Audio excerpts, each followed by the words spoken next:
देखिए, कहते हैं होनहार बिरवान के होत चीकने पात। ये जून का महीना जब शुरू हो रहा है तो उस समय चंद्रदेव यानी आपके राशि स्वामी का गोचर सिंह राशि में कन्या राशि में शुरू हो चुका होगा, क्षमा करिएगा, और जो आपके राशि से तृतीय भाव है, और वहां बैठकर वो भाग्य भाव को पूरी दृष्टि से देखेगा। ऐसे में ये कहा जा सकता है कन्या राशि का चंद्रमा बहुत अच्छा नहीं माना जाता है, क्योंकि बुध की राशि में है। भले ये पिता पुत्र हैं, लेकिन नैसर्गिक मैत्री इन लोगों की ठीक नहीं है। तो ये कर्क राशि के जातकों के लिए मिला जुला फल देगा। कुछ लोगों के लिए तो लाभकारी होगा, लेकिन कुछ लोगों के लिए ये समय उदासीन भी हो सकता है। आपको अपने कार्यक्षेत्र में पहले से ज्यादा अब अलर्ट होकर के ध्यान देना होगा। परिवार के मामलों में आपको सतर्क रहना होगा, क्योंकि इस समय आपके लिए इस महीने अनुकूलता नहीं है। क्योंकि सारे ग्रहों की स्थिति अगर हम देख पा रहे हैं तो ये चंद्र शनि का प्रभाव, ये बुध राहु की युति परिवार के सामंजस्य को बिगाड़ने वाले हैं, मतभेद की स्थिति पैदा करने वाले हैं। घर का माहौल तनावपूर्ण हो सकता है। इस महीने में थोड़ी सी आपके स्वास्थ्य की भी गिरावट देखी जाएगी।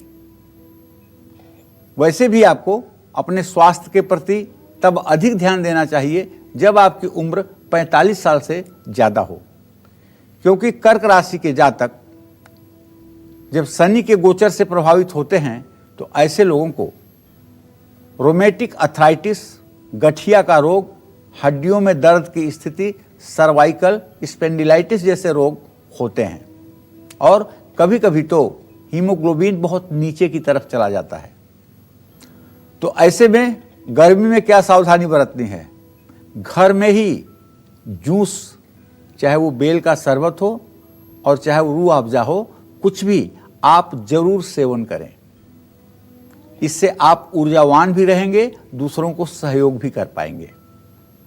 विद्यार्थियों का पढ़ाई में मन लगेगा, इसमें कोई दो राय नहीं है, लेकिन जो तैयारी आपको जून के महीने में परीक्षा देने की थी, वो तैयारी टल जाने के कारण आपकी एकाग्रता प्रभावित होगी। जून महीने में आपको हर प्रकार के अनिष्ट से बचने के लिए पंचमुखी हनुमान का कवच या भगवान शिव का स्तोत्र जरूर पाठ करना चाहिए। अगर आप भगवान शिव के 1000 नामों का, जिसको कहते हैं शिव सहस्र नामावली का नित्य पाठ करना शुरू कर दें, और रोज एक रुई की गोली पर चंदन का इत्र लगा करके उसे अगर आप शिवलिंग पर महामृत्युंजय मंत्र पढ़ते हुए रख दें, मैं विश्वास के साथ कह सकता हूं, यह छोटी सी इत्र की फाया जो है, यह आपके परिवार को दुख और परेशानियों से निजात दिलाएगा। क्योंकि भगवान शिव का जो मंत्र है ना, वो यही कहता है, त्रयंबकम यजामहे सुगंधिम पुष्टिवर्धनम। सुगंधिम पुष्टिवर्धनम, पुष्टि को क्या, पुष्टि कैसे बढ़ेगी? सुगंधिम से। चंदन इत्र किसको प्रभावित करता है? राहु को। तब जब राहु का इत्र होगा और भगवान शिव के लिए चंद्रमा और शुक्र से प्रभावित रुई होगी और शिवलिंग होगा, तो निश्चित रूप से ये संक्रामक बीमारी आपके ऊपर असर नहीं डालेगी। और हाँ, अगर आप कर्क राशि के जातक हैं तो आपको पूरे महीने थोड़ा सा कपूर सफेद कपड़े में अपने साथ रखना चाहिए। इससे भी आप महामारी से बचे रहेंगे। जय मां विंध्यवासिनी। देखिए, सिंह राशि के जातकों के लिए कहना चाहूंगा कि गोचर ये कहता है कि जून महीने के प्रवेश में आपका राशि स्वामी आपके आजीविका भाव में शुक्र के साथ गोचर कर रहा है, और शुक्र को इसने अस्त किया हुआ है। तो ऐसे में गोचर में अगर दशम भाव में आपका राशि स्वामी है तो जून का महीना आपके नौकरी और कारोबार में कड़ी मेहनत करने के बाद ही लाभ दिलाएगा। दूर रहने वाले रिश्तेदारों से लाभ प्राप्त होगा। हालांकि पारिवारिक पक्ष थोड़ा सा अस्थिर रहेगा, घर में अशांति हो सकती है। ऐसे में धैर्य से काम करें। स्वास्थ्य समस्याओं की तरफ भी आपको जून महीने में ध्यान देने की जरूरत है। सिंह राशि के जातक, कुछ नौकरी पेशा लोगों का जून महीने में स्थानांतरण हो सकता है, लेकिन चार्ज में आप नहीं जाएंगे। ट्रांसफर होगा जरूर, लेकिन आप वहां जाएंगे नहीं, आप रुके रहेंगे। जाना आपका 10 जुलाई के बाद ही होगा। सभी के प्रति आपको विनम्र रहना चाहिए और अपने रिश्ते सभी लोगों से मधुर बना करके रखना चाहिए। वैसे कहने की जरूरत नहीं, आप खुद दूसरों के लिए बहुत संवेदनशील रहते हैं, इसमें कोई दो राय नहीं है। ये आपके राशि की खासियत है। विद्यार्थियों के लिए समय अच्छा है। पढ़ाई में कोई रुकावट नहीं आएगी, पैसे का लाभ बना रहेगा और ईश्वर की कृपा से आपके साथ अगर कोई अनहोनी होने भी जा रही है तो आप विश्वास रखिए, ईश्वर आपकी मदद करेगा और आपको बचाएगा।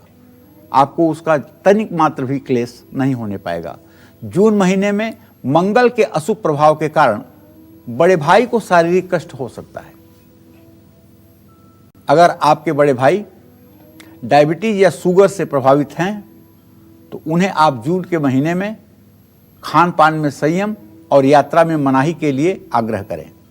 जून महीने में हर प्रकार के दोष का निवारण हो जाए, ऐसे में आपको सूर्य देव को तांबे के लोटे में जल लेकर उसमें हल्दी और कुमकुम डालकर साबुत चावल डालकर सूर्य को 3 बार में अर्घ्य देना चाहिए।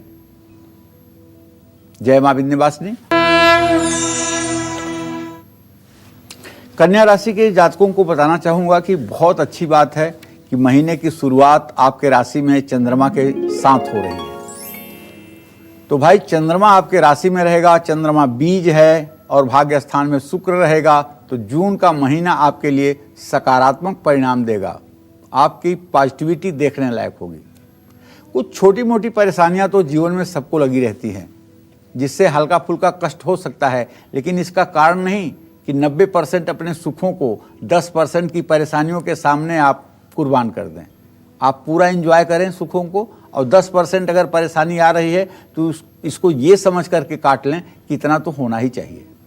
आर्थिक मामलों में जून महीने में आपको खूब लाभ मिलेगा, परिवार में सुख शांति रहेगी, लेकिन स्वास्थ्य को लेकर के थोड़ा सा सावधान रहने की जरूरत है। आपके पिता की सेहत अच्छी रहेगी और अगर खराब है तो अच्छी हो जाएगी, लेकिन माँ की सेहत में परेशानी का सबब आपको दिखाई देगा, क्योंकि आपके मातृभाव में केतु का होना इस बात का संकेत है कि माताजी को मानसिक बीमारी का संक्रमण हो सकता है। जून महीने में आपके यात्रा का योग जरूर बना हुआ है, लेकिन यात्रा बहुत सावधानी से करिएगा, क्योंकि स्थिर राशि में शुक्र वक्रत्व को प्राप्त हो रहा है। अपनी लव लाइफ में किसी भी तरह की गलतफहमी ना होने दें। कुछ लोगों के भाग्य में इस महीने विवाह का भी संयोग बना हुआ है।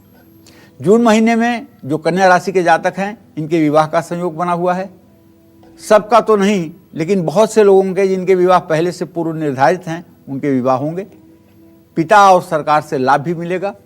कारोबार में बिना सोचे समझे कोई फैसला ना लें।